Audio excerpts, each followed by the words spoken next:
I first met the president about 25 years ago, but I worked most closely with him during the early months of COVID. This was March 2020. Markets were under extreme stress. Some economists were warning we could be headed towards a second Great Depression. What stood out to me during the extraordinary period was a president's willingness to bring together people from governments, from business, across institutions, across perspective, to think differently, and importantly, to act decisively. That instinct to act, especially in pivotal moments, is one reason I think he values the World Economic Forum. It is a unique institution that brings together the largest combination of government officials, business leaders, technology leaders, civil society and NGO leaders, anywhere in the world for a genuine dialogue.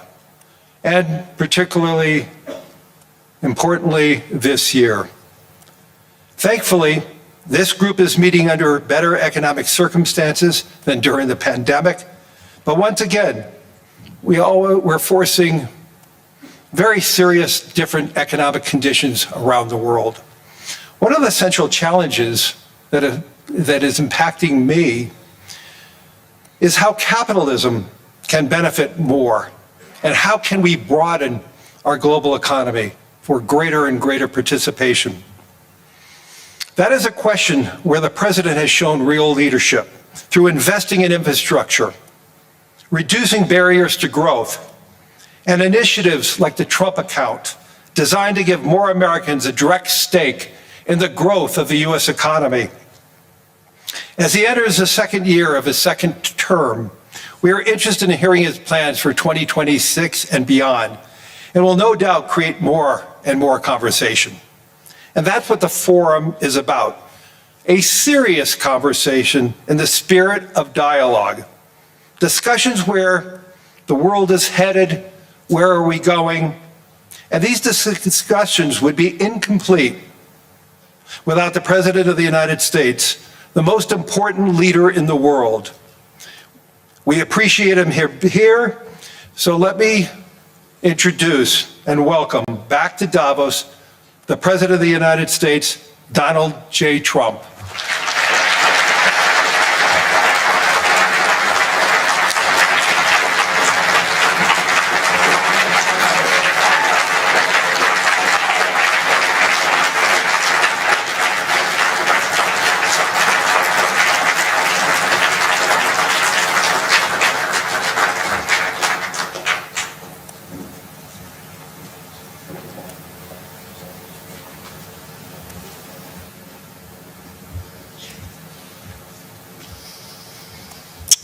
Well, thank you very much, Larry. It's great to be back in beautiful Davos, Switzerland, and to address so many respected business leaders, so many friends, few enemies, and all of the distinguished guests. It's a who's who, I will say that.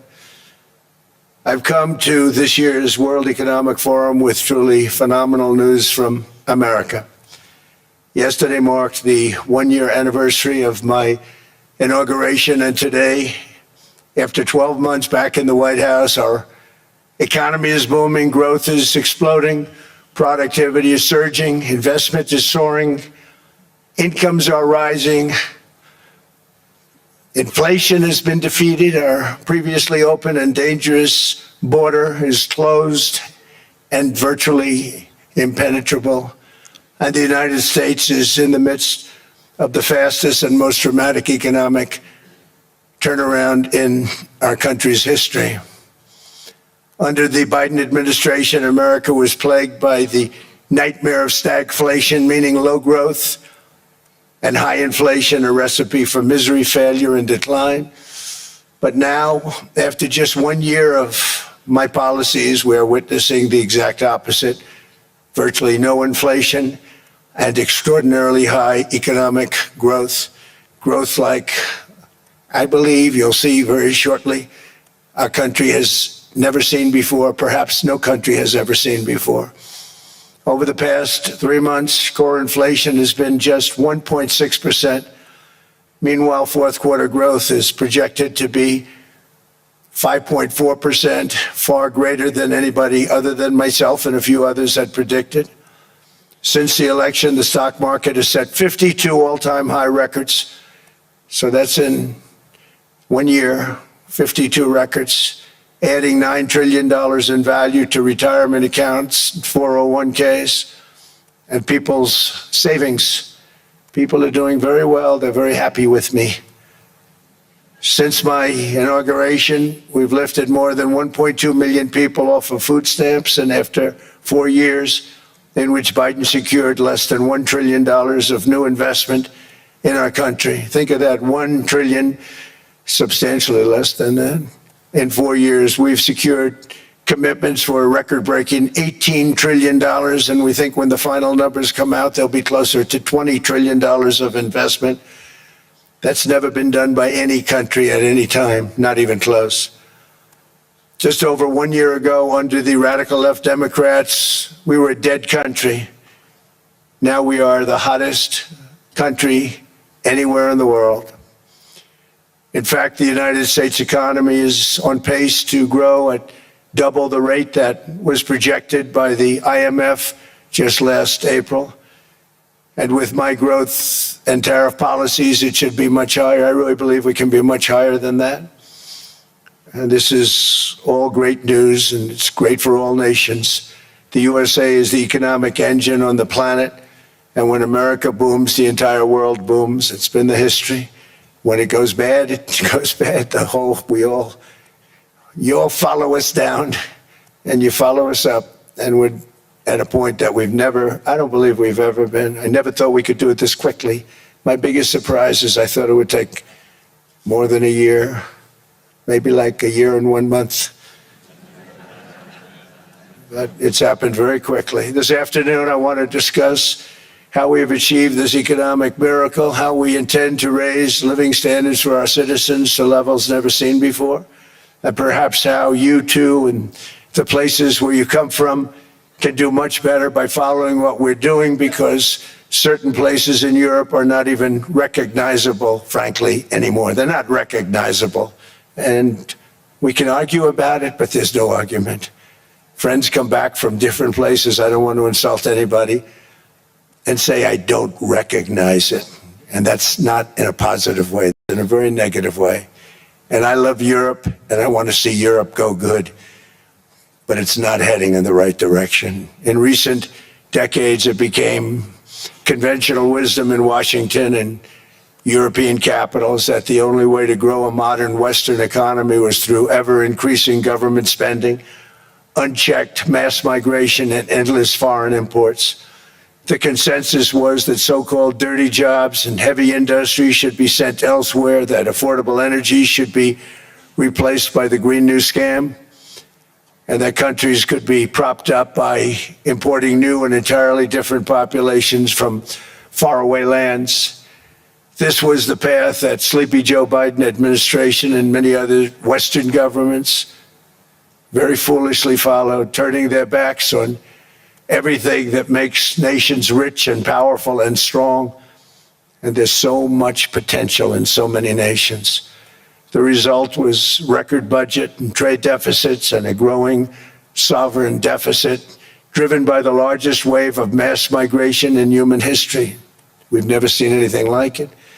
Quite frankly, many parts of our world are being destroyed before our very eyes, and the leaders don't even understand what's happening.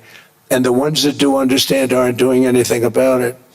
Virtually all of the so-called experts predicted my plans to end this failed model would trigger a global recession and runaway inflation.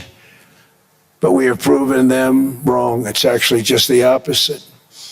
In 1 year, our agenda has produced a transformation like America has not seen in over 100 years. Instead of closing down energy plants, we're opening them up. Instead of building ineffective, money-losing windmills, we're taking them down and not approving any.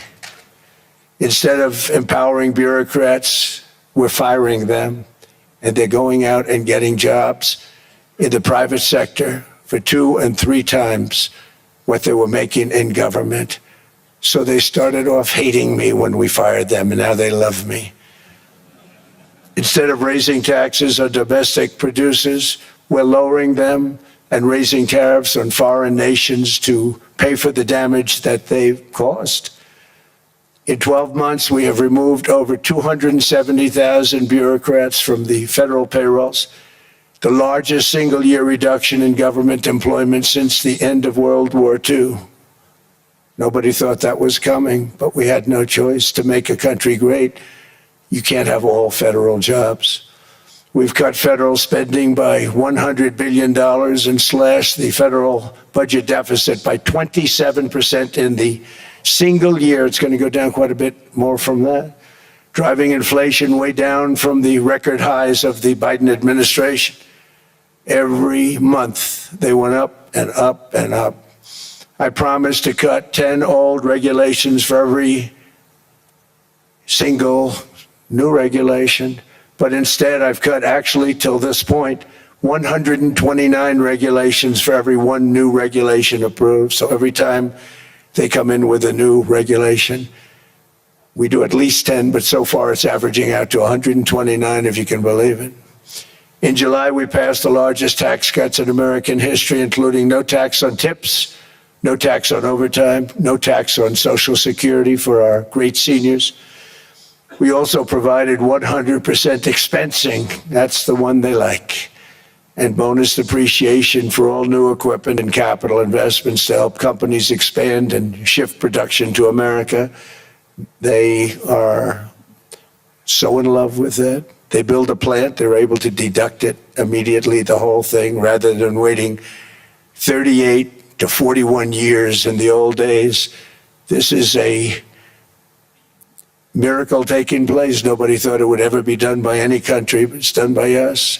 It was what made my first term the most successful 4-year term that we've ever had from a financial standpoint.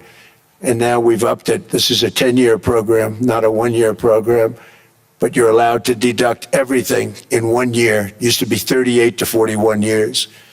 With tariffs, we've radically reduced our ballooning trade deficit, which was the largest in world history. We were losing more than $1 trillion every single year, and it was just wasted. It was going to waste. But in 1 year, I slashed our monthly trade deficit by a staggering 77%, and all of this with no inflation, something everyone said could not be done. There were a couple of brilliant people that actually thought I was doing the right thing. I thought I was doing the right thing. Now they all think I'm doing the right thing because they can't believe the numbers. American exports are now up by more than $150 billion. Domestic steel production is up by 300,000 tons a month, and it's doubling over the next 4 months. It's doubling and tripling, and we have steel plants being built all over the country. Nobody thought they'd see that. Factory construction is up by 41%, and that number is really going to skyrocket right now because that's during a process that they're putting in to get their approvals, and we've given very, very quick, fast approvals. In the process, we've made historic trade deals with partners covering 40% of all U.S. trade. Some of the greatest companies and countries in the world. We have countries as our partner, too. The European nations, Japan, South Korea. They're our partners. They've gone into massive deals with us, especially on oil and gas.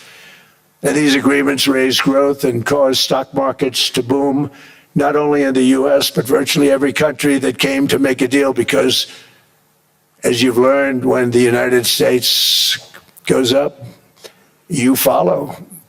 It's really become a staple.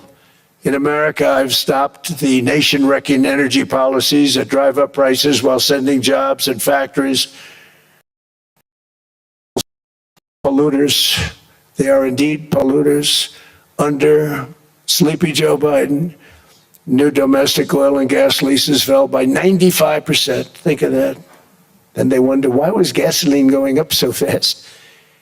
The gasoline actually topped $5 a gallon, and some places $7 a gallon, and more than 100 major power plants were violently shut down by incompetent people that had no idea what the hell they were doing. Under my leadership, U.S. natural gas production is at an all-time high by far.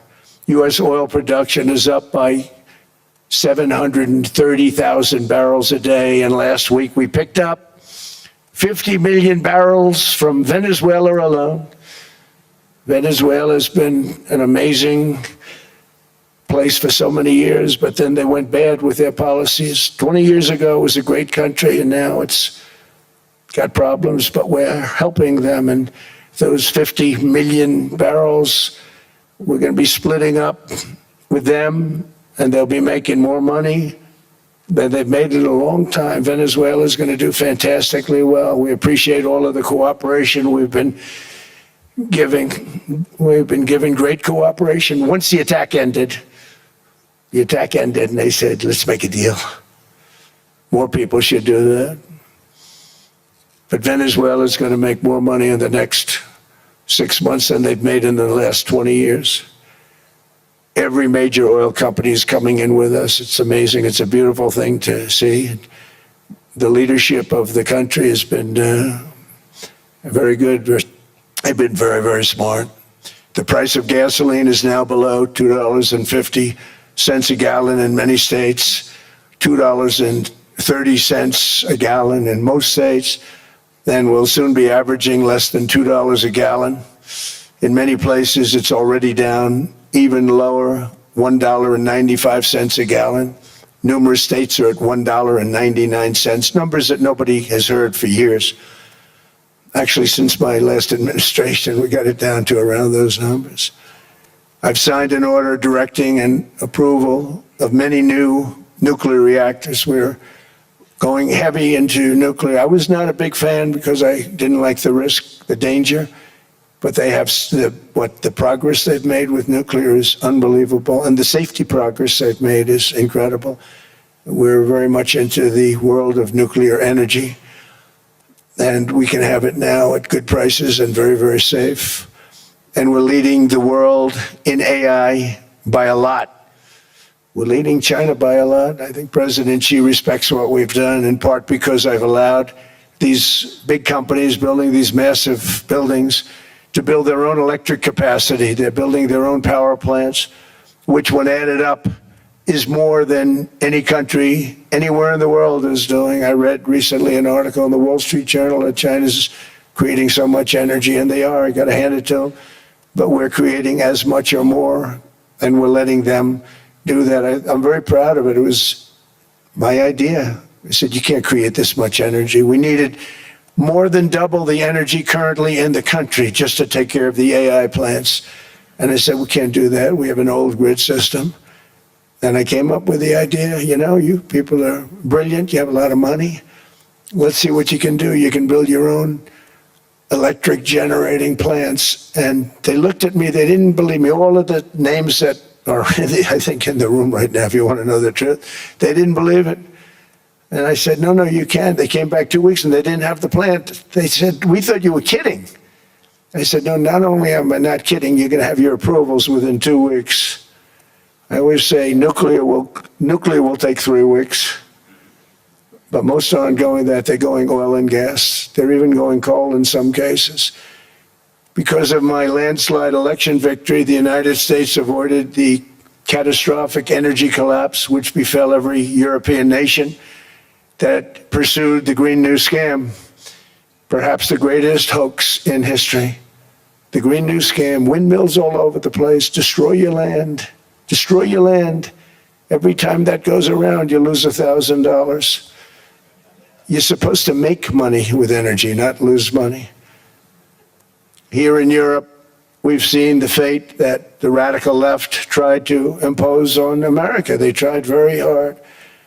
Germany now generates 22% less electricity than it did in 2017. And it's not the current chancellor's fault. He's solving the problem. He's going to do a great job. But what they did before he got there, I guess that's why he got there. And electricity prices are 64% higher. The United Kingdom produces just 1/3 of the total energy from all sources that it did in 1999. Think of that, 1/3. And they're sitting on top of the North Sea, one of the greatest reserves anywhere in the world, but they don't use it. And that's one reason why their energy has reached catastrophically low levels with equally high prices. High prices, very low levels. Think of that, 1/3.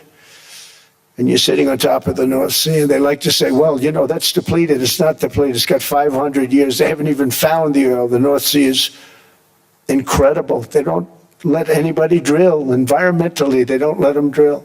They make it impossible for the oil companies to go. They take 92% of the revenues. So the oil companies say, we can't do it. They came to see me. Is there anything you can do? I want Europe to do great. I want UK to do great. They're sitting on one of the greatest energy sources in the world, and they don't use it.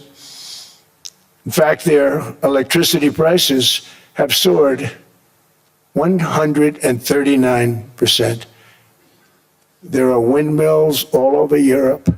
There are windmills all over the place, and they are losers.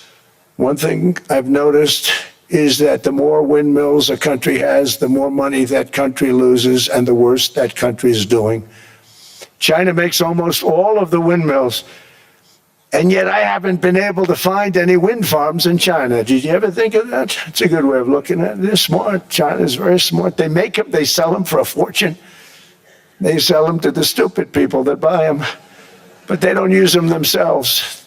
They put up a couple of big wind farms, but they don't use them. They just put them up to show people what they could look like. They don't spin, they don't do anything. They use a thing called coal, mostly. But China goes with the coal, they go with oil and gas. They're starting to look at nuclear a little bit, and they're doing just fine. They make a fortune selling the windmills, though, and I think really that's one that they wouldn't be surprised if it stopped. They are shocked that it continues to go. They're very friendly with me. They're shocked that people continue to buy those damn things. They killed the birds. They ruin your landscapes. Other than that, I think they're fabulous, by the way. Stupid people buy them. The consequences of such destructive policies have been stark, including lower economic growth, lower standards of living, lower birth rates, more socially disruptive migration, more vulnerability to hostile foreign adversaries, and much, much smaller militaries. The United States cares greatly about the people of Europe. We really do. I mean, look, I am derived from Europe. Scotland and Germany, 100% Scotland, my mother, 100% German, my father. And we believe deeply in the bonds we share with Europe as a civilization. I want to see it do great. That's why issues like energy, trade, immigration, and economic growth must be central concerns to anyone who wants to see a strong and united West, because Europe and those countries have to do their thing. They have to get out of the culture that they've created over the last 10 years. It's horrible what they're doing to themselves. They're destroying themselves. It's beautiful, beautiful places. We want strong allies, not seriously weakened ones. We want Europe to be strong. Ultimately, these are matters of national security, and perhaps no current issue makes the situation more clear than what's currently going on with Greenland. Would you like me to say a few words of Greenland? I was going to leave it out of the speech, but I think I would have been reviewed very negatively. I have tremendous respect for both the people of Greenland and the people of Denmark, tremendous respect. But every NATO ally has an obligation to be able to defend their own territory. And the fact is, no nation or group of nations is in any position to be able to secure Greenland other than the United States. We're a great power, much greater than people even understand. I think they found that out 2 weeks ago in Venezuela.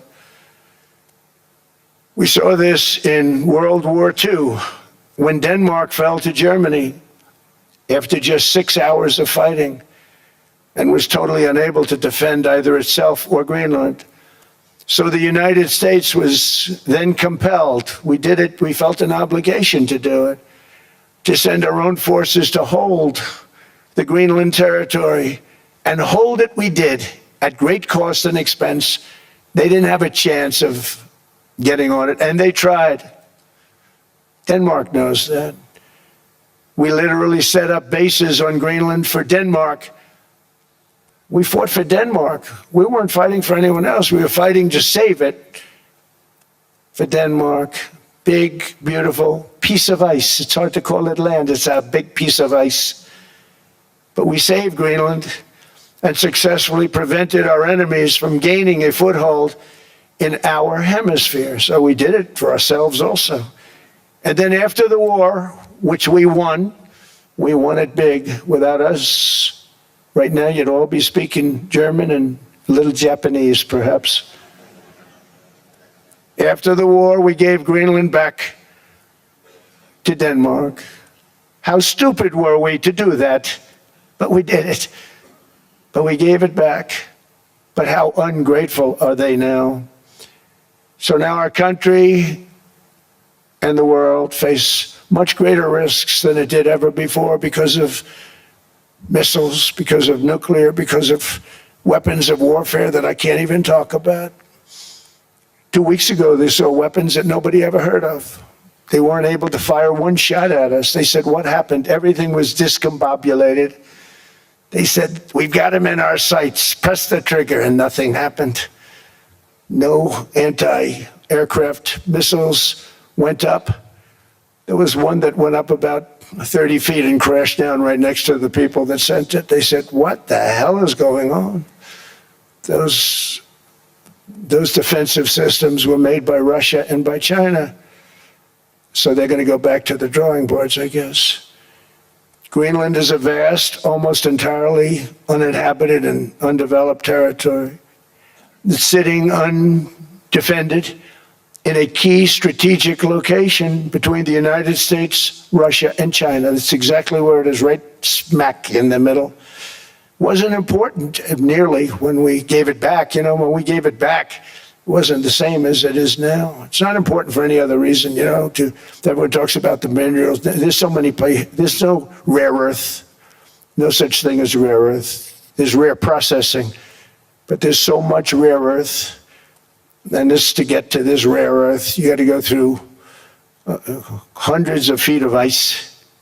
That's not the reason we need it. We need it for strategic national security and international security. This enormous unsecured island is actually part of North America, on the northern frontier of the Western Hemisphere. That's our territory. It is therefore a core national security interest of the United States of America. And in fact, it's been our policy for hundreds of years to prevent outside threats from entering our hemisphere, and we've done it very successfully. We've never been stronger than we are now. That's why American presidents have sought to purchase Greenland for nearly 2 centuries. You know, for 2 centuries they've been trying to do it. They should have kept it after World War II, but they had a different president. That's all right. People think differently. Much more necessary now than it was at that time, however. In 2019, Denmark said that they would spend over $200 million to strengthen Greenland's defenses. But as you know, they spent less than 1% of that amount. 1%. There's no sign of Denmark there. And I say that with great respect for Denmark, whose people I love, whose leaders are very good. It's the United States alone that can protect this giant mass of land, this giant piece of ice, develop it and improve it and make it so that it's good for Europe and safe for Europe and good for us. And that's the reason I'm seeking immediate negotiations to once again discuss the acquisition of Greenland by the United States, just as we have acquired many other territories throughout our history, as many of the European nations have. They've acquired, there's nothing wrong with it. Many of them, some went in reverse, actually, if you look. Some had great, vast wealth, great, vast lands all over the world. They went in reverse. They're stuck back where they started. That happens too. But some grow. But this would not be a threat to NATO. This would greatly enhance the security of the entire alliance, the NATO alliance. The United States is treated very unfairly by NATO. I want to tell you that. And when you think about it, nobody can dispute it. We give so much and we get so little in return. And I've been a critic of NATO for many years. And yet I've done more to help NATO than any other president by far, than any other person. You wouldn't have NATO if I didn't get involved in my first term. The war with Ukraine is an example. We are thousands of miles away, separated by a giant ocean. It's a war that should have never started, and it wouldn't have started if the 2020 U.S. presidential election weren't rigged. It was a rigged election. Everybody now knows that. They found out. People will soon be prosecuted for what they did. It's probably breaking news, but it should be. It was a rigged election. You can't have rigged elections. You need strong borders, strong elections, and ideally a good press. I always say it. Strong borders, strong elections, free, fair elections, and a fair media. The media is terrible. It's very crooked. It's very biased, terrible. But someday it'll straighten out because it's losing all credibility. Think of it, when I went in a landslide, a giant landslide, won all 7 swing states, won the popular vote, won everything, and I only get negative press. That means that it has no credibility. And if they're going to get credibility, they're going to have to be fair. So you need a fair press. But you also need those other elements. And I inherited a terrible, terrible situation. If you look, the border was open, the inflation was raging, everything was bad with the United States when I came into office. But I also inherited a mess with Ukraine and Russia, something that would have never happened. And I know Putin very well. He and I would discuss Ukraine. It was the apple of his eye, but he wasn't going to do anything. I said, Vladimir, you're not doing it. He would never have done it. It was terrible what happened. I could see it happening, too. After I left, I could see it happening. Biden had given Ukraine and NATO $350 billion, a staggering sum, $350 billion. I came in, and just like the southern border, just like inflation, just like our economy, I said, wow, this place is in trouble, meaning our country. All of these things were out of control. But the border was out of control. We fixed it with the strongest border anywhere in the world. And I've now been working on this war for 1 year, during which time I settled 8 other wars. India, Pakistan. I settled other wars that were Vladimir Putin called me, Armenia, Azerbaijan. He said, I can't believe you settled that one. They were going on for 35 years. I settled it in 1 day. And President Putin called me. He said, you know, I can't believe I worked on that war for 10 years trying to settle it. I couldn't do it. I said, do me a favor, focus on settling your war. Don't worry about that one. What does the United States get out of all of this work, all of this money, other than death, destruction, and massive amounts of cash going to people who don't appreciate what we do? They don't appreciate what we do. I'm talking about NATO, I'm talking about Europe. They have to work on Ukraine. We don't. The United States is very far away. We have a big, beautiful ocean separating us. We have nothing to do with it. Until I came along, NATO was only supposed to pay 2% of GDP, but they weren't paying. Most of the countries weren't paying anything. The United States was paying for virtually 100% of NATO. And I got that stopped. I said, that's not fair. But then more importantly, I got NATO to pay 5%, and now they were paying, and now they are paying. So something nobody said was possible. They said, we will never go up higher than 2%. But they went to 5%, and now they're paying the 5. They didn't pay the 2, and now they're paying the 5. And they're stronger for it, and they have an excellent, by the way, Secretary General, who's possibly in the room. Mark, are you here? Yes, he's here. Hello, Mark. We never asked for anything, and we never got anything. We probably won't get anything unless I decide to use excessive strength and force where we would be, frankly, unstoppable. But I won't do that. Okay? Now everyone's saying, oh, good. That's probably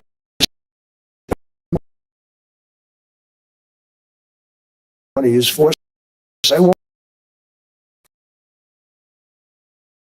It's called Greenland, where we already had it as a trustee, but respectfully returned it back to Denmark not long ago after we defeated the Germans, the Japanese, the Italians, and others in World War II. Back to them. We were a powerful force then, but we are a much more powerful force now. After I rebuilt the military in my first term and continue to do so today, we have a budget of $1.5 trillion. We're bringing back battleships. The battleship is 100 times more powerful than the great battleships you saw in World War II, those great, big, gorgeous ships, the Missouri, the Iowa, the Alabama. Because I thought maybe we could take them out of mothballs. They said, no, sir, these ships are 100, think of that, 100 times more powerful than those big, magnificent pieces of art that you saw so many times ago, that you still see on television. You say, wow, what a force. 100 times, each ship 100 times more powerful than the big battleships of the past. So that was the end of the mothball story. So what we have gotten out of NATO is nothing except to protect Europe from the Soviet Union and now Russia. I mean, we've helped them for so many years. We've never gotten anything, except we pay for NATO. And we paid for many years until I came along. We paid for, in my opinion, 100% of NATO because they weren't paying their bills. And all we're asking for is to get Greenland, including right title and ownership, because you need the ownership to defend it. You can't defend it on a lease. Number one, legally it's not defensible that way, totally. And number two, psychologically, who the hell wants to defend a license agreement or a lease, which is a large piece of ice in the middle of the ocean where if there is a war, much of the action will take place on that piece of ice. Think of it. Those missiles would be flying right over the center of that piece of ice. All we want from Denmark for national and international security and to keep our very energetic and dangerous potential enemies at bay is this land on which we're going to build the greatest golden dome ever built. We're building a golden dome that's going to, just by its very nature, going to be defending Canada. Canada gets a lot of freebies from us, by the way. They should be grateful also, but they're not. I watched your Prime Minister yesterday. He wasn't so grateful. But they should be grateful to us. Canada lives because of the United States. Remember that, Mark, the next time you make your statements. What we did for Israel was amazing, but that's nothing compared to what we have planned for the United States, Canada, and the rest of the world. We are going to build a dome like no other. We did it for Israel. And by the way, I told Bibi, stop taking credit for the dome. That's our technology. That's our stuff. But they had a lot of courage, and they were good fighters, and they did a good job, and we wiped out the Iran nuclear threat like nobody can believe. Nobody's ever seen anything like it. That, Venezuela, taking down Soleimani, wiping out al-Baghdadi when he tried to reinstitute ISIS. We did a lot. I did a lot of big things, all perfectly executed. Everyone was perfectly executed. Somebody told me that, a military expert told me, sir, everything you've done has been perfectly executed. I said, I know. So other presidents have spent, whether foolishly or not, trillions and trillions of dollars on NATO and gotten absolutely nothing in return. We've never asked for anything. It's always a one-way street. Now they want us to help them with Ukraine. And we say, we're going to. I'm really helping, not even them. I want to see, last week, if you saw, it was 10,000 soldiers, but last month it was 31,000 soldiers died. 31,000, that's this room times The number of people in this room times 30. Think of it. 30,000 soldiers died in 1 month. The month before it was 27,000. The month before that it was 28,000. The month before that it was 25,000. It's a bloodbath over there.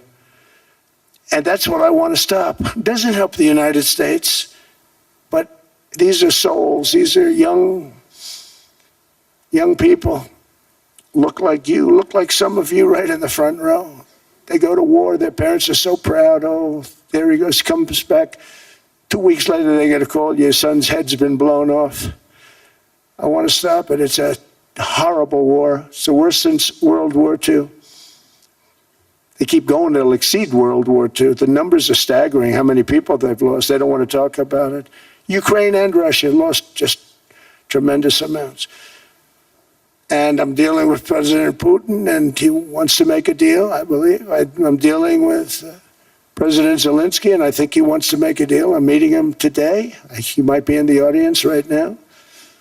But they got to get that war stopped because too many people are dying, needlessly dying. Too many souls are being lost. It's the only reason I'm interested in doing it. But in doing it, I'm helping Europe, I'm helping NATO, and I've until the last few days when I told them about Iceland, they loved me. They called me daddy, right, last time. A very smart man said, he's our daddy. He's running it. I was like running it. I went from running it to being a terrible human being. But now what I'm asking for is a piece of ice, cold and poorly located, that can play a vital role in world peace and world protection. It's a very small ask compared to what we have given them for many, many decades. But the problem with NATO is that we'll be there for them 100%.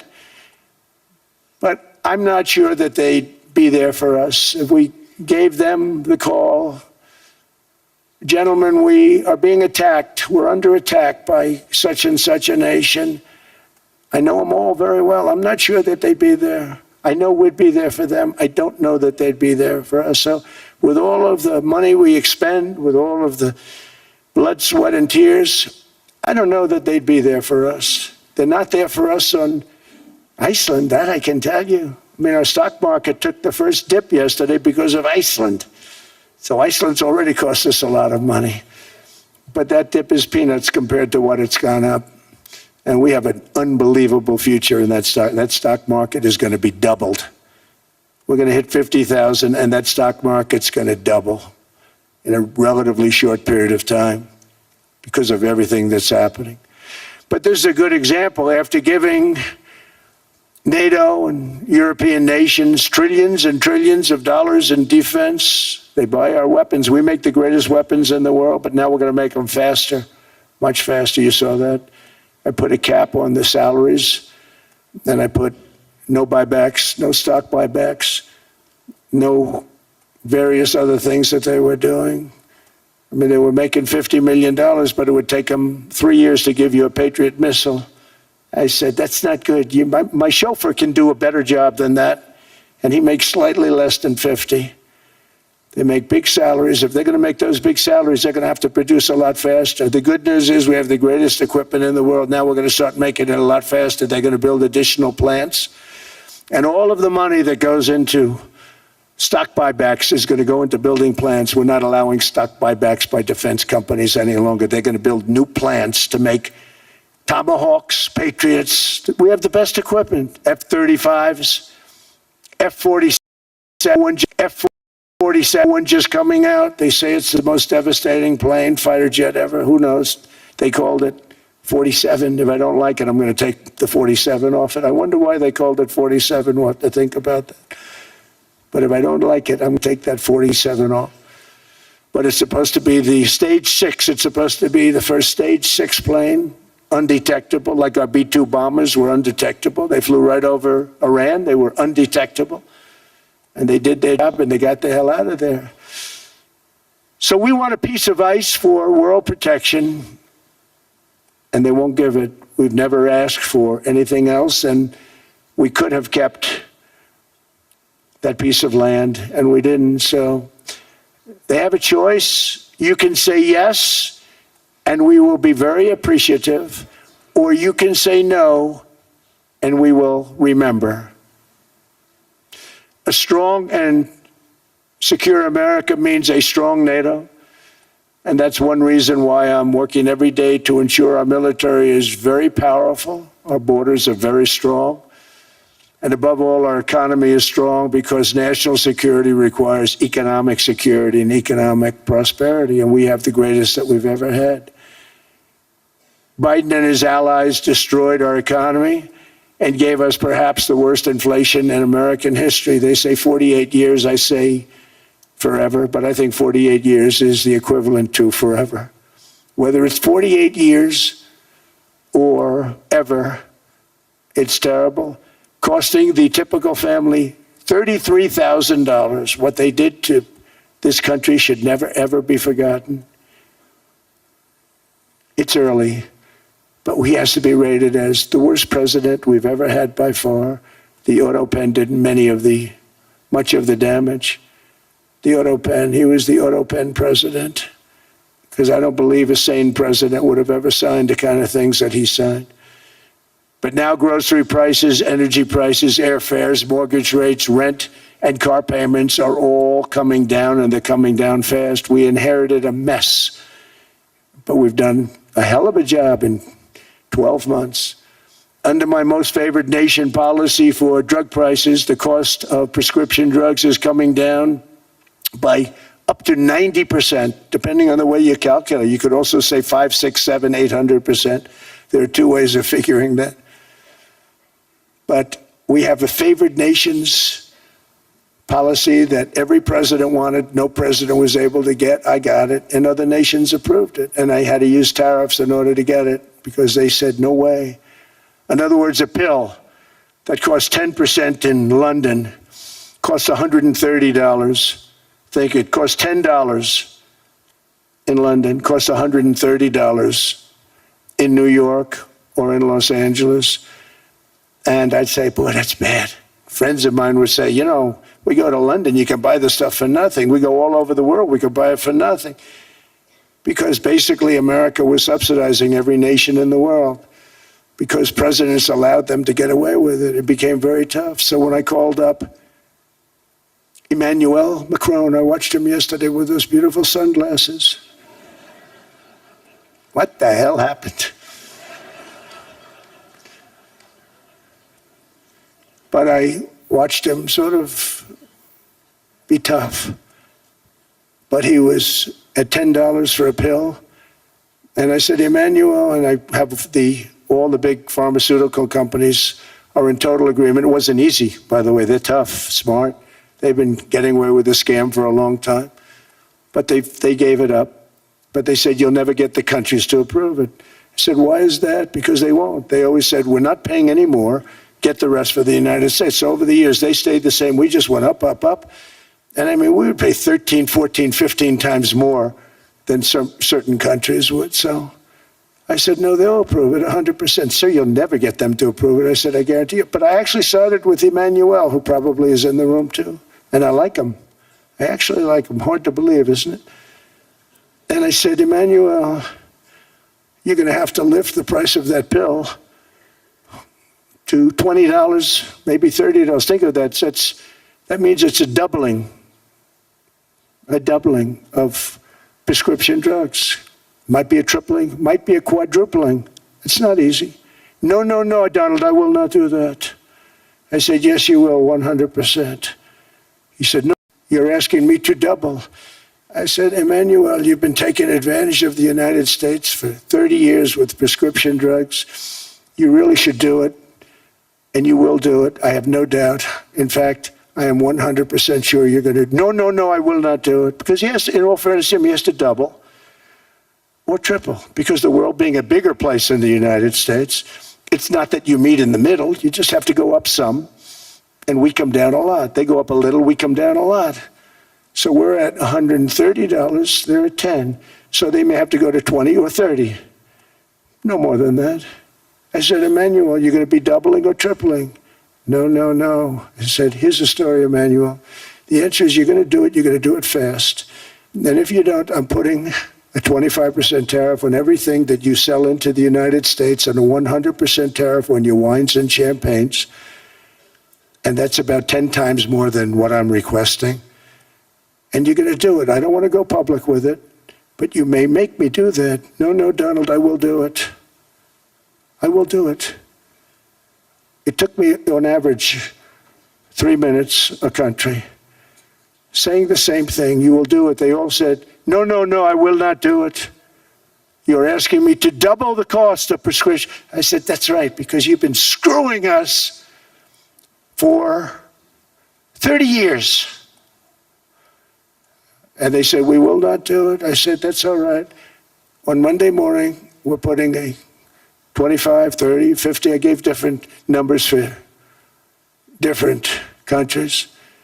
This is also national security we're talking about. Not fair. We're not going to subsidize the whole world. And every one of those countries have agreed to do it. So one of the biggest things that I've done is the fact that we have now most favored nation. We will pay whatever the lowest price is in the entire world. So our drug prices are going to be coming down by staggering 90%. Again, you could say 1,000%, 2,000%.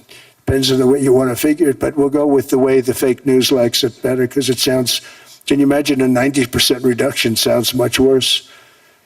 But drug prices are going to be coming down tremendously in all the nations, and I appreciate them doing it, but they did it. In all fairness, without tariffs, I wouldn't have been able to get it done. After declining $3,000 under Biden, real incomes are up in the United States by $2,000, $3,000, and even $5,000 and more. Home ownership has always been a symbol of health and vigor of American society, but that goal fell out of reach for millions and millions of people in the Biden era because interest rates went up so high. Today, I'm taking action to bring back this bedrock of the American dream. In recent years, Wall Street giants and institutional investment firms, many of you are here, many of you are good friends of mine, many of you are supporters. Sorry to do this, Joe, I'm so sorry. But you've driven up housing prices by purchasing hundreds of thousands of single-family homes, and it's been a great investment for them. Often as much as 10% of houses on the market. You know, the crazy thing is a person can't get depreciation on a house, but when a corporation buys it, they get depreciation. Okay, that's something we're going to have to think about too. I don't know if too many people think about that. You buy a corporation, they buy 500 houses, they buy hundreds of thousands, they buy 500 houses, they can take depreciation. A person sweats and works and buys one house, they can't. But homes are built for people, not for corporations, and America will not become a nation of renters. We're not going to do that. That's why I have signed an executive order banning large institutional investors from buying single-family homes. It's just not fair to the public. They're not able to buy a house. And I'm calling on Congress to pass that ban into permanent law, and I think they will. One of the biggest barriers to saving for a down payment has been surging credit card debt. The profit margin for credit card companies now exceeds 50%, one of the biggest. And they charge Americans interest rates of 28%, 30%, 31%, 32%. Whatever happened to usury? So to help our citizens recover from the Biden disaster, all caused by this horrible president, just horrible president, I'm asking Congress to cap credit card interest rates at 10% for 1 year. And this will help millions of Americans save for a home. They have no idea they're paying 28%. They go out there a little late in their payment and they end up losing their house. It's terrible. To unleash innovation in savings and financing, I'm also working to ensure America remains the crypto capital of the world. And to that end, last year, I signed the landmark Genius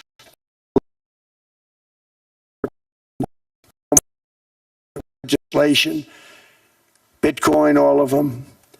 We're which I hope to sign very soon, unlocking new pathways for Americans to reach financial freedom. And I did it for two reasons. Number one, I thought it was politically good, and it was. I got tremendous political support. But more importantly, China wanted that market too. It's just like they want the AI. And we've got that market, I think, pretty well locked up. If I didn't do it, Biden was totally against it until before the election, when they realized that, there were millions of people voting against him over crypto. And all of a sudden they loved it very much, but it was too late. They blew it. But it is politically popular, but it's much more importantly, we have to make it so that China doesn't get the hold of it. And once they have that hold, we're not going to be able to get it back. So I'm honored to have done it. Finally, I've instructed government-backed institutions to purchase up to $200 billion in mortgage bonds to bring down interest rates. And I'll be announcing a new Fed chairman in the not-too-distant future. I think he'll do a very good job. See, I gave away some of it. He did give that away. So we have something, got something, but somebody that's very respected. They're all respected. They're all great. Everyone that I interviewed is great. Everyone could do, I think, a fantastic job. Problem is they change once they get the job. They do. They're saying everything I want to hear, and then they get the job. They're locked in for 6 years. They get the job, and all of a sudden, let's raise rates a little bit. I call them, sir, we'd rather not talk about this. It's amazing how people change once they have the job, but it's too bad. Sort of disloyalty, but they got to do what they think is right. We have a terrible chairman right now. Jerome, too late Powell. He's always too late. And he's very late with interest rates, except before the election, he was just fine for the other side. So we're going to have somebody that's great, and we hope he does the right job. Last week, the average 30-year mortgage rate dropped below 6% for the first time in many years. Another major factor in driving up housing costs was the mass invasion of our borders. And I have to say one thing about housing, because nobody ever says this. I am very protective of people that already own a house, of which we have millions and millions and millions. And because we have had such a good run, the house values have gone up tremendously. And these people have become wealthy. They weren't wealthy. They become wealthy because of their house. And every time you make it more and more and more affordable for somebody to buy a house cheaply, you're actually hurting the value of those houses, obviously, because the one thing works in tandem with the other. And I don't want to do anything that's going to hurt the value of people that own a house, who for the first time in their lives are walking around the streets of whatever city they're in, very proud that their house is worth $500,000, $600,000, $700,000. Now, if I want to really crush the housing market, I could do that so fast, and people could buy houses, but you would destroy a lot of people that already have houses. In some cases, they've mortgaged their house, and the mortgage would be very low, and all of a sudden the mortgage without any changes becomes very high, and they end up losing the house. I'm not going to hurt, and I speak with Scott, who's doing a fantastic job, and Howard, who's doing a fantastic job, and all of my people. And I always say, look, I can crush the hell out of the market. We can drop interest rates to a level, and that's one thing we do want to do. That's natural. That's good for everybody. The dropping of the interest rates, we should be paying a much lower interest rate than we are. We should be paying the lowest interest rate of any country in the world, because without the United States, you don't have a country. I mean, I had a case with Switzerland. We happened to be in Switzerland. Maybe I'll give you a quick story. But they were paying nothing. They make beautiful watches, great watches, Rolex, all of them. They were paying nothing to the United States when they sent their product in. And we had a $41 billion deficit. $41 billion with this beautiful place. Flew over it, isn't it nice? So I said, let's put a 30% tariff on them, so that we get back some of it, not all of it at all. We still have a deficit, big deficit. We had 41 million. That's a big deficit. And I said, let's put a tariff on. Different tariffs, different places. You're all party to them. In some cases, victims to them. But in the end, it's a fair thing. And most of you realize that. But we put a 30% tariff on Switzerland, and all hell broke loose. They were calling, like you wouldn't believe. And I know so many people from Switzerland, incredible place, incredible, brilliant place. But I didn't realize that they're only good because of us. And there's so many other examples. Us, probably other places, but a majority of the money they make is because of us, because we never charged them anything. So they come in, they sell their watches, no tariffs, no nothing. They walk away, they make $41 billion on just us. So I said, no, we can't do that. So I'm going to bring it up. I still would have a deficit pretty substantial, but I brought it up to 30%. And I guess Prime Minister, I don't think President, I think Prime Minister called a woman, and she was very repetitive. She said, no, you cannot do that, 30%. You cannot do that. We are a small, small country. I said, yeah, but you have a big, big deficit. You may be small, but you have a bigger deficit than big countries. He said, no, please, you cannot do it. Kept saying the same thing over and over. We are a small country. I said, but you're a big country in terms of... And she just rubbed me the wrong way, I'll be honest with you. And I said, all right, thank you, ma'am, appreciate it. Do not do this. Thank you very much, ma'am. And I made it 39%. And then all hell really broke out. And I was paid visits by everybody. Rolex came to see me. They all came to see me. But I realized, and I reduced it, because I don't want to hurt people. I don't want to hurt them. And we brought it down to a, lower level. Doesn't mean it's not going up, but we brought it down to a lower level. But they pay now, tariff. But I realized that we have many places like that where they're making a fortune because of the United States. Without the United States, they wouldn't be making anything.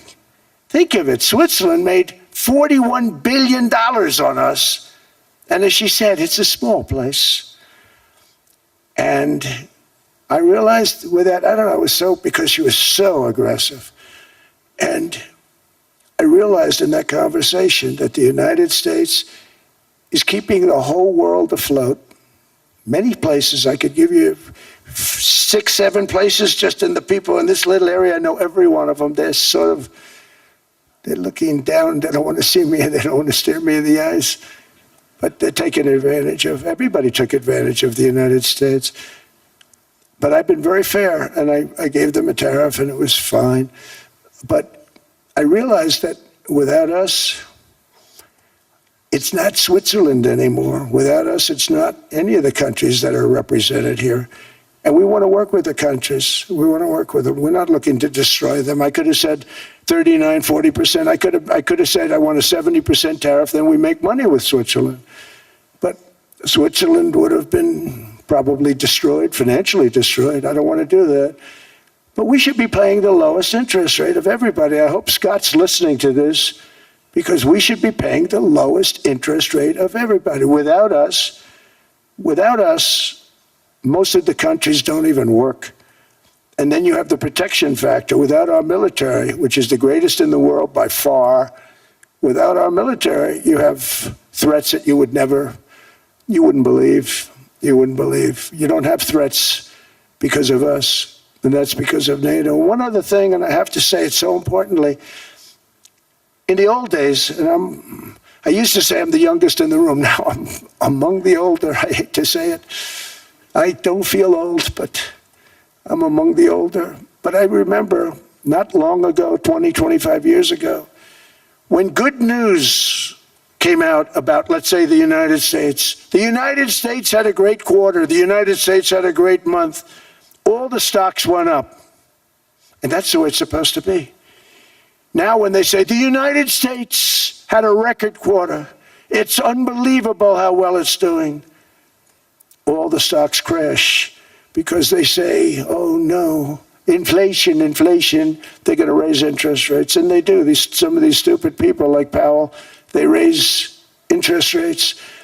And what they do is they stop you from being successful. It used to be when we had a great quarter, a great month, great earnings, great anything, any good news, the stock market went up. That's the way it's going to be. We got to do that again, because that's the way it should be. Now when we have a great month, they want to kill it. Like we did over 5%. People were surprised. We should do 20%. We could do 25%. When we announce good numbers, and the reason is they're so petrified of inflation. And growth doesn't mean inflation. We've had tremendous growth with very low inflation. In fact, growth can fight inflation, proper growth. So we want to get back to the days when we announce great numbers, because we're going to be announcing phenomenal. You know, all these factories that are being built at record, thousands of businesses are being built right now. Remember, $18 trillion is invested.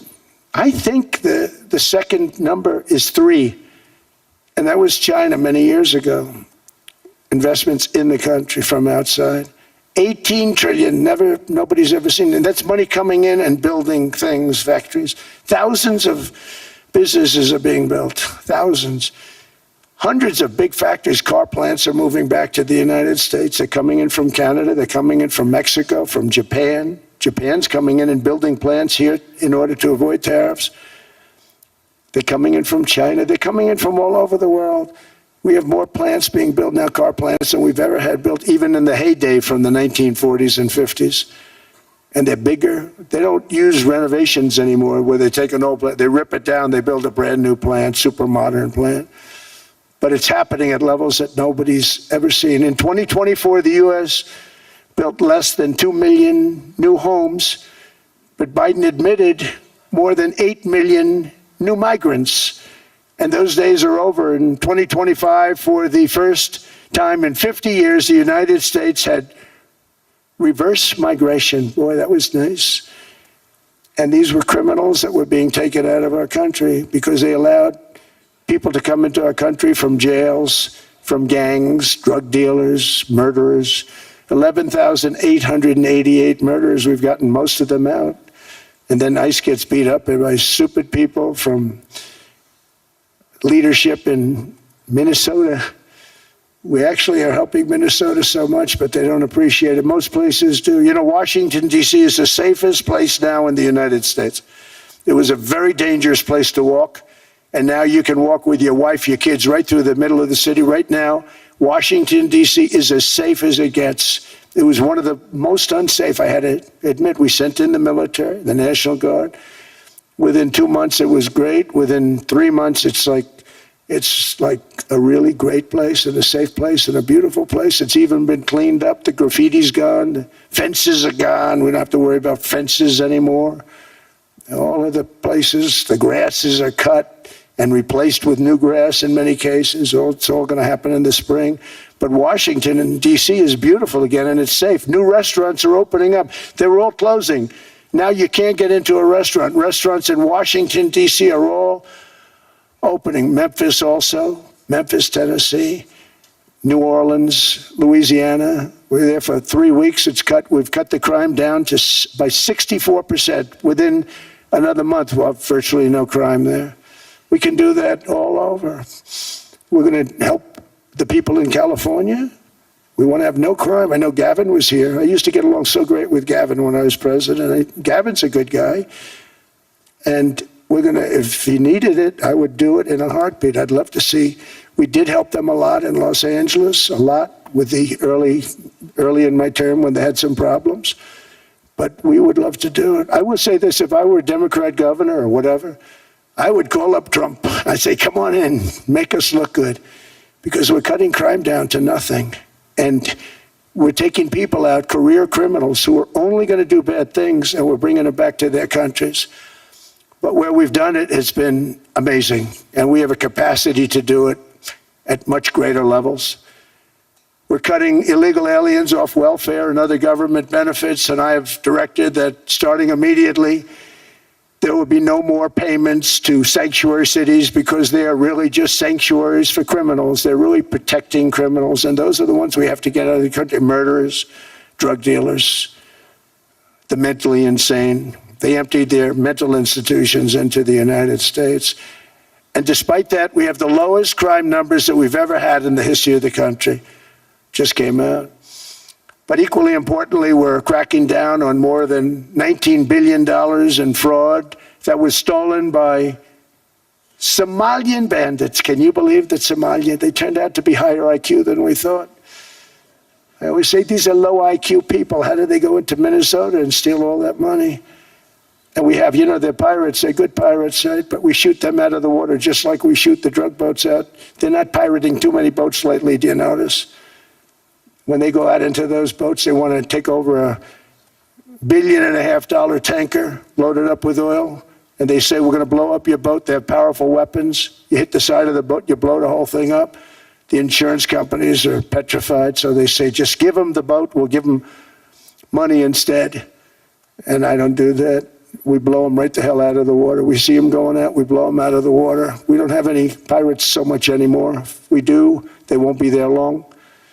We've cut down with the hitting of the boats that are loaded up with drugs, including submarines. Can you believe they actually buy small, they call mini subs, very fast. They're meant for drugs. We've knocked out 2 of them. The Democrats say they were fishing. You have ruined somebody's fishing weekend, I would say. A submarine is not a fishing boat. You don't fish. But we've knocked down drugs by water, the oceans, the sea, by 97.2%. Think of that. And I actually say, who the hell are the 3%? Because I would not want to be piloting one of those boats. We knocked them down, and now we're going to start on land. We're going to knock it all out. The land is the easy part. What we did on sea is incredible, and that's our great military. The situation in Minnesota reminds us that the West cannot mass import foreign cultures which have failed to ever build a successful society of their own. I mean, we're taking people from Somalia, and Somalia is a failed, it's not a nation. Got no government, got no police, got no military, got no nothing. And then we have this fake congressperson who they just reported is worth $30 million. You believe this? Ilhan Omar, talking about the Constitution that provides me. She comes from a country that's not a country, and she's telling us how to run America. Not going to get away with it much longer, let me tell you. The explosion of prosperity and conclusion and progress that built the West did not come from our tax codes. It ultimately came from our very special culture. This is the precious inheritance that America and Europe have in common. We share it. We share it, but we have to keep it strong. We have to become stronger, more successful, and more prosperous than ever. We have to defend that culture and rediscover the spirit that lifted the West from the depths of the Dark Ages to the pinnacle of human achievement. We live in an incredible, changing period. It's an unbelievable time, but we have to take advantage of the time that we're in. In our hands are technologies that our ancestors could scarcely have. I mean, they couldn't have even dreamt some of the things that we see today. And so rapidly they're produced. I mean, AI, 2 years ago, nobody ever heard of the term, and now everybody's talking about it. And it can have some very good purpose. It could also have some dangerous purpose. And for that, we have to watch out. But some tremendous things are happening because of it. And we're leading by so much. We're doing so well. But opportunities that are bigger and grander than ever before in human history are right before us. It is the pioneers in this room. Many of you in this room are true pioneers. You're truly brilliant people. Just your ability to get a ticket is brilliant because you have about 50 people for every seat. I don't know what, that's Larry. Everything Larry touches turns to gold. He made this very successful. But you're in this room, and some of you are the greatest leaders anywhere in the world. You're the greatest brains anywhere in the world.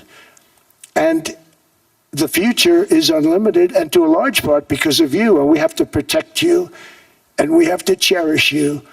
I always say we have to cherish our brilliant people because there aren't many of them. So together with confidence, boldness, and persistence, let us lift up our people, grow our economies, defend our shared destiny, and build a future for our citizens that is more ambitious, more exciting, more inspiring, and greater than the world has ever seen. we're in a position to do things that nobody else has ever even thought of before.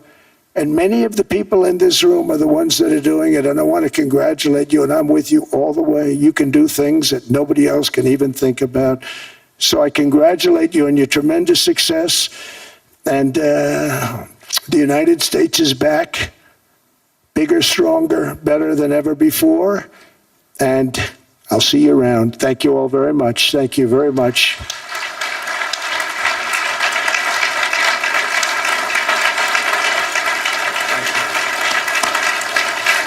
Thank you.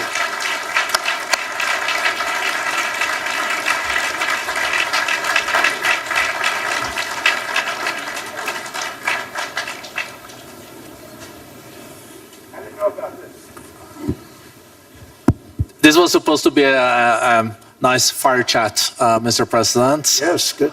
You I got set up now. I did know. You made the job for the moderator really easy. Thank you, Mr. President, for your speech. I do have a few follow-up questions, if it's okay. Sure. I don't think I should start with Greenland, maybe. I'll start with the economy. The U.S. economy is doing really, really well. But how to sustain this growth moving forward? Because there's always a recession looming around the corner.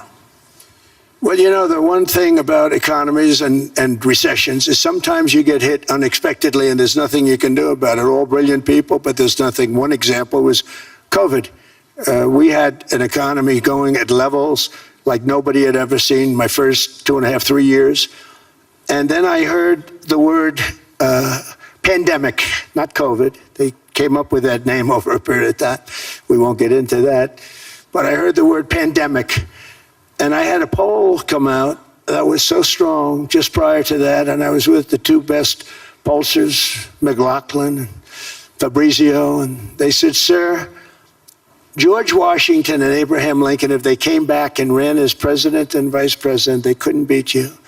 And then what happened is the following day, I was told to stay tuned because there's something really bad happening in China. There are bodies laying all over Wuhan, right around that certain building that we talk about. I always said it came from Wuhan. It did come from Wuhan. And there were body bags. We saw it by satellite. And they said, there are strange things happening in China. And so it began. And we ended up with the COVID and the whole world suffered. We did a phenomenal job. I don't think we got the credit we deserved. We did something that Operation Warp Speed, which some people say was one of the greatest military feats ever. We did a great job. Used our military, used a lot of people. But sometimes you get hit with things, nothing you can do. You get hit with things like that unexpectedly. And we got through it. And when I left, the stock market was higher than it was previous to the COVID coming up. And I called it a great achievement. But things happen. Bad things happen. The things that we can stop are wars if we're smart. That we can stop. Those are a matter of being intelligent and having intelligent people on the other side. Because wars are the worst of all. Wars are worse than anything. But we can stop wars because that's sort of up to us. But things like dust flying in the air, wherever COVID comes from or whatever comes, sometimes you have to be a little bit lucky.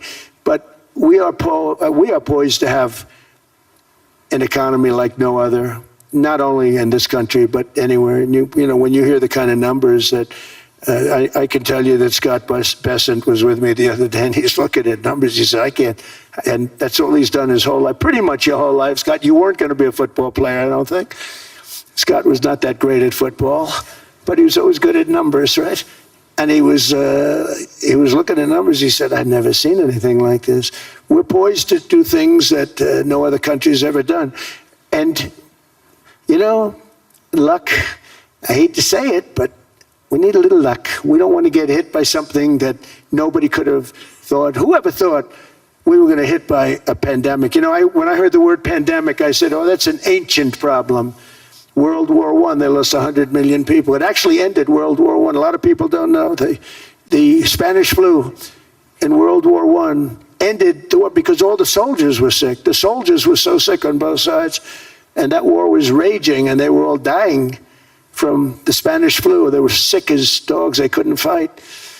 So, you don't know how that would have turned out. But so we do, subject to that, and I always have to put a caveat in for it, but we're poised to have the greatest growth of any large country, I think any country that there's been. When you look at what's happening in the United States, it's really amazing. Thank you. One thing that maybe keeps you up at night, I know you don't sleep that much anyway, Mr. President, is the debt. The U.S. debt is high, is now the biggest expenditure on your budget. How to get out of that impasse? Well, the big thing is growth. Growth is the way. If we grow like this, we go from having at $37 trillion. We go from having high debt to low debt. But we also are cutting expenses, the old-fashioned way. We have extraordinary growth. I think we're going to be growing our way out. I think we're going to be paying off debt. We're taking in tremendous money from tariffs fairly. And again, I'm using them judiciously.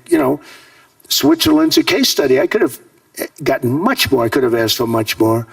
But we're using them judiciously. But I think growth, most importantly, and then cutting costs. Now, if you take a look at Minnesota, $19 billion in fraud and other things. People going to airports, they came into the country, they don't have 10 cents, and they're leaving with hundreds of thousands of cash in their bags.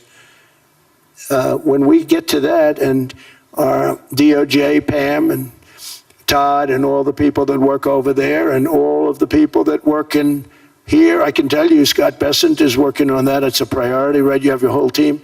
We're in there looking for where this money is coming from, how much it is. It could be more than $19 billion. Can you believe that? That's just one state. If we were able to cut out 50% of the fraud, 50%, and we should be able to do better than that, we would have a balanced budget without having to talk about even growth. So we have a lot of options, but we're working very hard on that. That's a big deal. It's not just the protests, the fake protests done by agitators and, professional insurrectionists. That's what they are. They're professional troublemakers. But we are looking very strong at the money too in Minnesota and other places. I think, Mr. President, also the $500 billion invested in artificial intelligence and the frontier technologies last year also were driving growth exponentially in the U.S. Well, AI has been a big factor. AI is massive. Mark Zuckerberg showed me a plant where he put it over a map of Manhattan, and it was basically the size of Manhattan. This is not, I said, you got to be kidding. It's a plant that was miles long, miles wide, very high. I don't think it was high like the Empire State Building, but it was high. And it literally covered most of the island of Manhattan. That's called a big plant. And, when I heard they're going to spend $50 billion building, and I said, if you spend $50 million, you can build a nice little shopping center. If you spend $500 million, you can build a good shopping center. But how do you spend $50 billion? When I looked at this thing, I said, you think you'll be able to do it for that? It's amazing when, some of the plants that I see, and I see them all, and again, so big is we're letting them build their own electric generation. This way we have no problem, and otherwise they'd be complaining. There'd be nobody able to be, we have an old grid system. And not only that, they're going to sell at a very cheap price the excess electricity that they create back into our grid. So that'll solve some problems for certain states that don't have enough electricity. We also know that on the AI, there is fierce competition between the US as the largest economy in the world, 27% of the global GDP and 5% of the global population, not doing that badly, and China. And we know that competition is very tough on AI. I know you're heading to a state visit to China in April. How do you see the US-China relationship moving forward? Are you able to combine this tough competition with also collaboration? So I've always had a very good relationship with President Xi and with President Putin. Talk about, the larger powers. But I've always had a very good relationship with President Xi of China. He's an incredible man. What he's done is amazing. He's highly respected by everybody. And I do now. I mean, now I have good. It was very severely interrupted by COVID. I used to call it the China virus, but he said, "Do you think you could use a different name?" And I decided to do that, because why should we have a problem over that? But I would do that, and they were. You're a true diplomat, huh? I became a diplomat for the first time. Well, you know who taught me that? Marco Rubio. He said, "Let me teach you about diplomacy." Hey, any guy that gets approved by 100% of the votes, think of it, he got liberal Democrats and radical right Republicans to approve him. He's the only one. The next one was like lost 45 votes, right? But he got all 100 votes voting for him. And at first I wasn't happy about it. I said, wait a minute, I don't like that. And now it turns out that the Democrats probably wish they didn't do that. And Marco has been fantastic. Marco, stand up, please. You have done a great job as Secretary of State. He's going to go down as the best Secretary of State. And Scott, and we have Susie, who's the first female Chief of Staff, and she's the best Chief of Staff, too. And I see Howard Lutnick, who I know spoke, and Howard's fantastic. Some of the deals we're doing are great. And I want to pay particular attention because we have Chris. And Chris, you got up and spoke, I think. He's the #1 oil man in the world, because I was going to put Doug Burgum, who's fantastic. I don't know if Doug's here. Is Doug here? Doug Burgum is fantastic. He said, "Sir, there's one man better than me." And he introduced me to Chris. And he turns out to be. So we're drilling more oil and gas now than we ever have, by almost double. Is that right, Chris? And on top of it, we get a lot coming out of Venezuela. So anyway, so we're doing great. The country is just doing great. We have great people. Thank you. And I see other people. We have Steve Witkoff. We have Jared. I got so many people. I'm in trouble because when I go back, they're going to be people with long faces. "Sir, you didn't introduce me." I got so many people. And we have a lot of the greatest people anywhere in the world. I know them all. So I won't continue because we'd be here all day. Thank you, Mr. President. We also know that you're a deal maker, and then maybe coming back to Greenland and Ukraine. What kind of deal in the end do you see between the U.S. And Denmark? Because, I guess you see it now as a negotiation going on, or? Well, it's costing Denmark hundreds of millions a year to run it. And Denmark's a small country and wonderful people. But, it's very expensive. It's a very big piece of ice. And it's very important. I mean, I don't want to repeat the speech, but it's very important that we use that for national and international security. That can create a power that will make it impossible for the bad guys to do anything against the perceived good ones. And it's a great block for Europe. Just like, Denmark was supposed to spend hundreds of millions of dollars. They didn't spend the money. They didn't spend anything, almost. And we'll see what happens. I just say this. NATO has treated the United States of America very unfairly. We never asked for anything. We never got anything. We actually took care of the needs of NATO for years and years, which I felt was always unfair. So I got NATO to pay because they're rich countries. But I think it's time that NATO step up. We're helping them with Ukraine. Without us, I think Putin would have gone all the way. I think we have it. I think there could have been a World War III, if you want to know the truth. If Kamala was elected, or Joe, any one of those, those thinkers, I think you could have ended up in World War III. And I will say Steve Witkoff has been dealing incredibly with, but we're not going to have World War III. We want to get it stopped, but we're not going to have World War III. I think if I wasn't elected, I think that could have evolved into World War III. It was a very, very bad situation. And it still is, but it's not that kind of bad. It's bad because so many young people are being killed. How close do you think there is on an agreement on Ukraine? I had the pleasure of speaking with Steve Witkoff and Jared Kushner yesterday. I know they're working hard on it. I know that they're also traveling now. Do you see this very close or still? Well, I hate to say it. I thought that was going to be so. I settled 8 wars plus. And I thought that was going to be one of my easier ones. Not the easiest. Some I settled in a matter of hours because I'm good at that stuff. The United Nations should be doing this. I shouldn't be doing it, but it doesn't matter. It's got to get done, saving a lot of lives. We're saving millions of lives.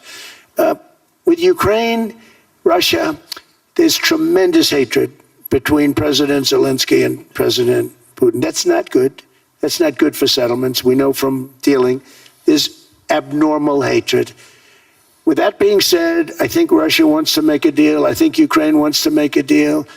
And we're going to try getting a deal done. We're getting, I think, Steve, I think I can say that we're reasonably close.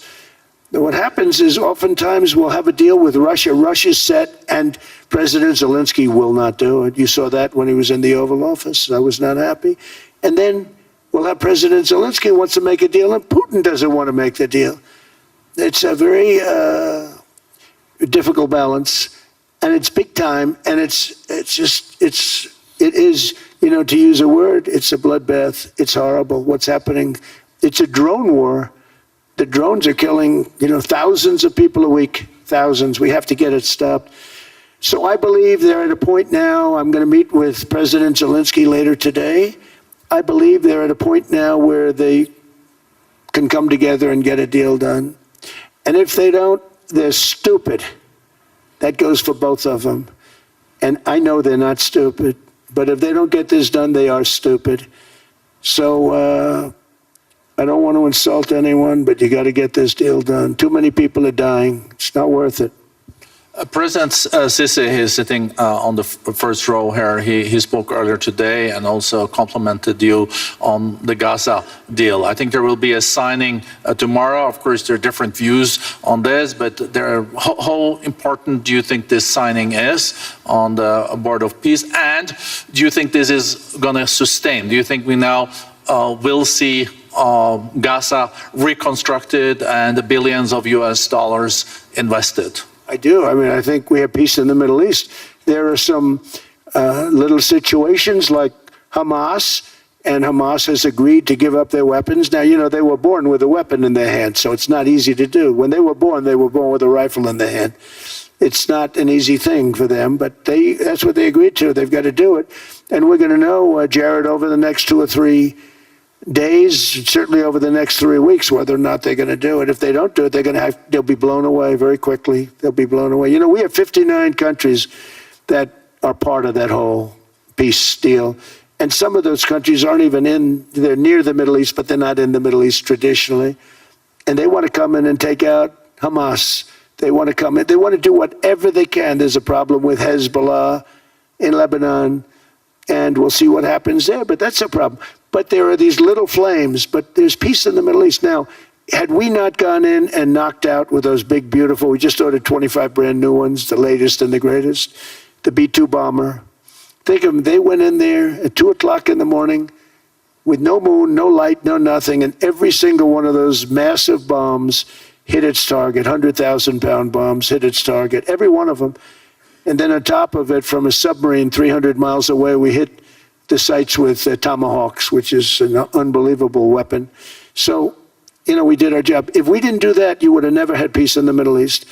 And the countries like Saudi Arabia, UAE, and Qatar could never have, and others could never have signed anything because you would have had this dark cloud, and the dark cloud was Iran with nuclear.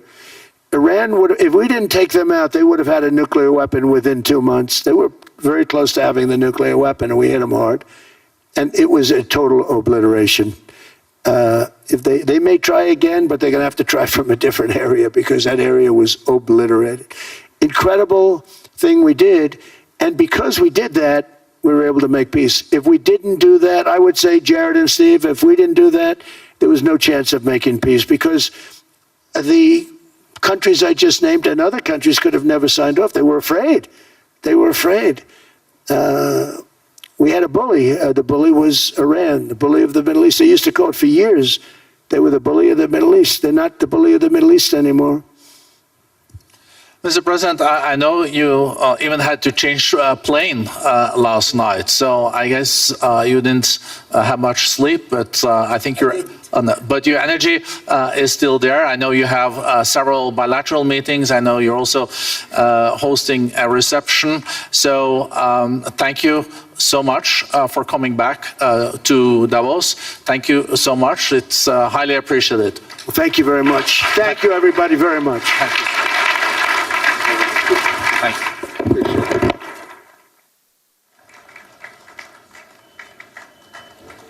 Sir, would you consider a unilateral takeover? USA won't use force, but how the other means?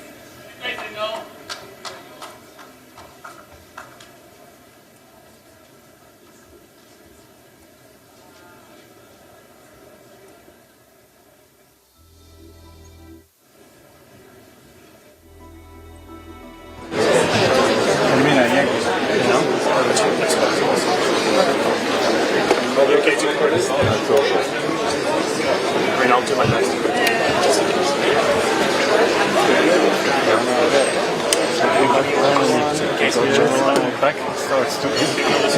I want to have a stool or something. So, off we go. Is there a way I want to focus a few? I don't want to be on the toilet. Okay, perfect. You can say no. Mind if I go around here? Oh, come around this way. I don't want to tread on your toe.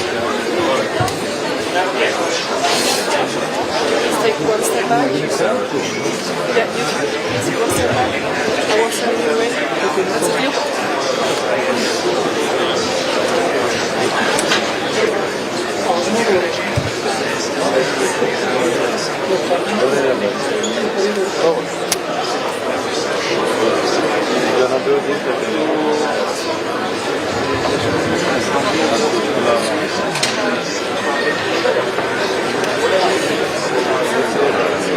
Faire la sliding door là-bas si jamais. Gonna do the sliding door if you're interested. Il va rester ici, mais après il va sortir. Pardon? Il va plus sortir aussi là-bas. Là, nous ici, on a les infos de la semaine.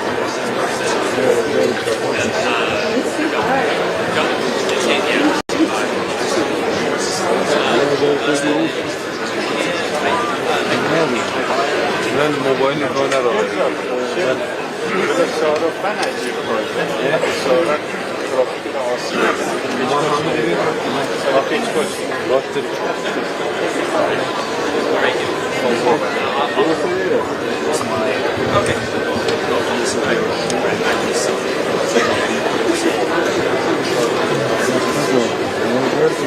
No, no, sorry.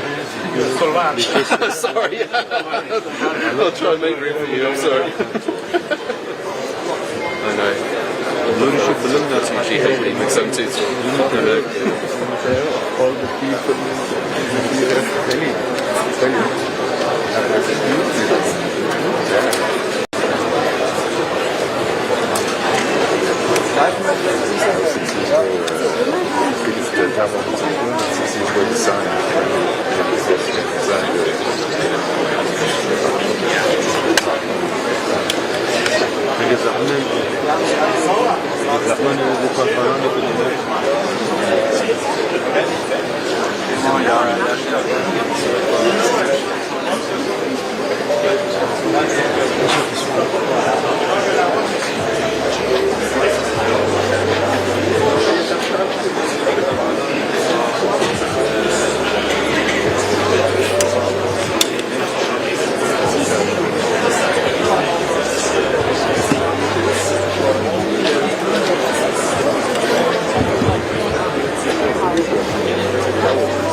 Stand back. Stand back, please. Stand back.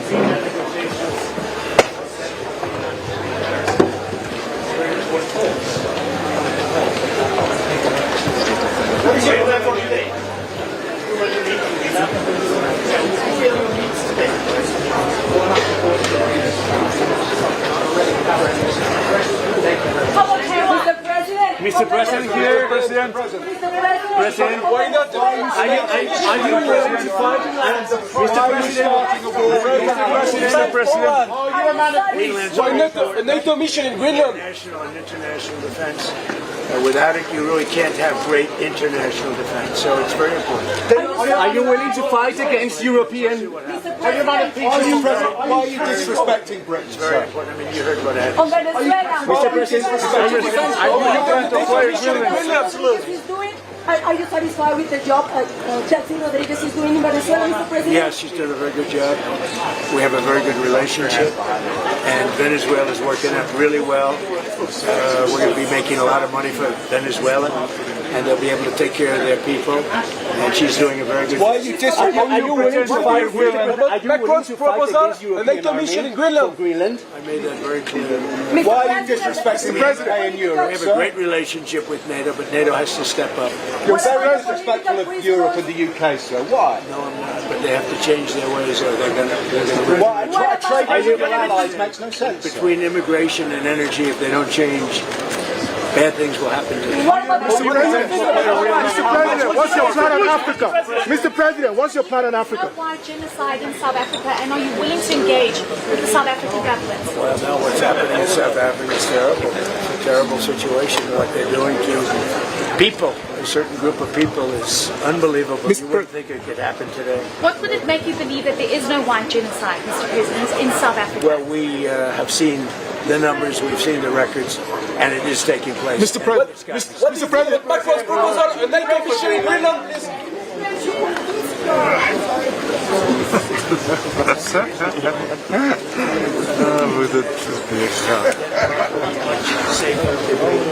What we have to do with go keep their own. If they don't do it, we'll never have international security.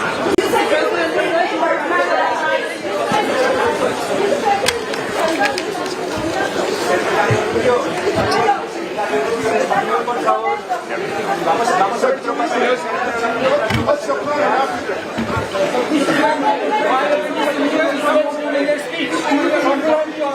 And he promised not to impose any new tariffs on Switzerland. Thank you very much, everybody. Thank you very much. What do you promise? Emmanuel Macron's strategy. Tariffs on Switzerland, Mr. President. Cameron, please go ahead. Do you like Canada?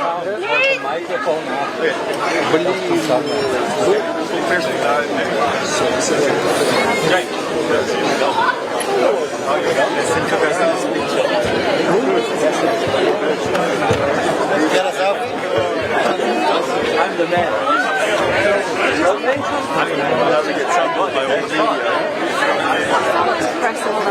We actually, we might as well go up that way. If that I'm sure they will have.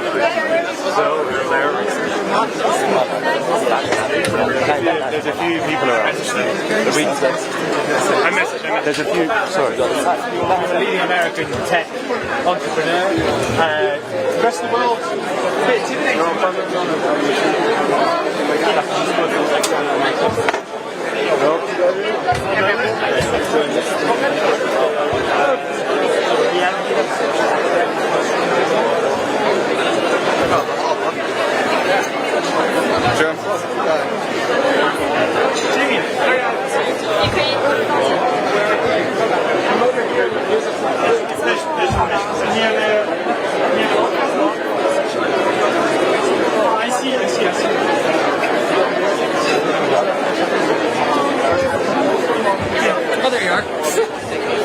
So I saw Lagarde, I saw Jensen Wang, I saw Wolf from France.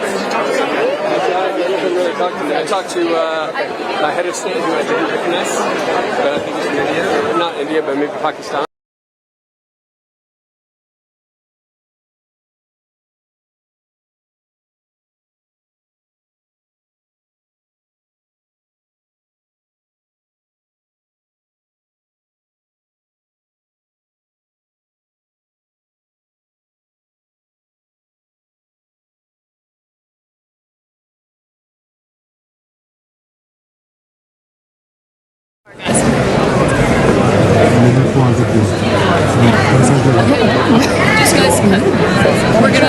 as soon as you.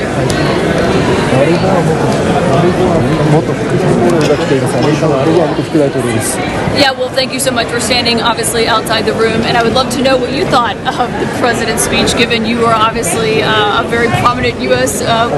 Policymaker, and what did you make of hearing it from the U.S. perspective, given so many of the European friends that are in the room? Well, I think it was a classic Trump performance. I would hate to be the fact checker that had to go through that speech. But I think there was one element of the speech that I would interpret as a positive. I think perhaps because of the stock market's reaction yesterday, he appeared to back down from his previous threat to use military force to acquire Greenland. And if I'm interpreting that correctly, I think that's a good thing. It was, of course, crazy that he would do such a thing in the first place, but I think he backed down, and that's good. So you directly tie him making the clearest statement yet that the United States is not going to use military force to take Greenland. You think that's because of what happened in the stock market yesterday? Oh, I can only speculate. I can't. I don't know what's inside his mind. It would be quite something if I could see inside his mind. But many people have speculated that the bond market and the stock market really have a lot of influence on him. And when it goes down almost 900 points, and people do interpret it as a sell America trade, that may well have been the reason he backed down. It may have also been that a lot of people who are close to him, who are more tethered to reality, convinced him that he had made a mistake. And can I get your take on what the president had to say about